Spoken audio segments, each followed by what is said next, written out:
Hey everyone, welcome. Today we are going to look at the interface segregation principle. So what is ISP? It basically means that clients should not depend upon interfaces which they do not use. So for instance, I have a order class over here and another customer class. So this order is basically an interface, not a class, and this customer is our class. And let's say this customer class implements the order. And now we have to implement all these functions. Let's do that. Let's implement the interface. Now let's say our customer just wants to order a burger.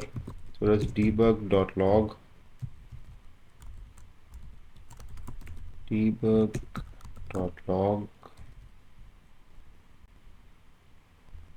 remove this one, and let's just say ordered burger. Now our customer does not require a drink or fries, so we have these two throw new system dot not implemented exception.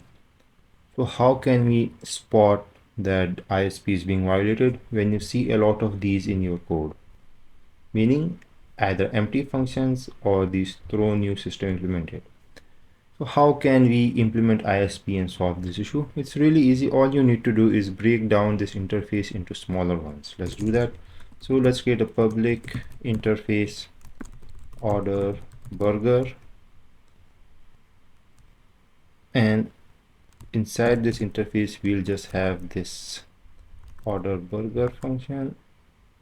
Then similarly, let's create another interface, public interface order fries,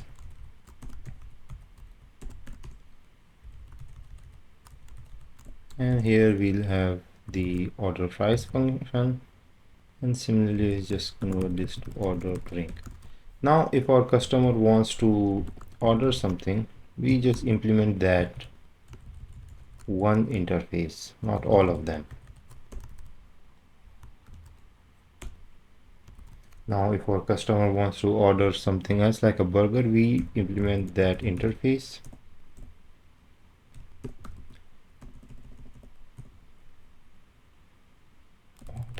Burger and implement it.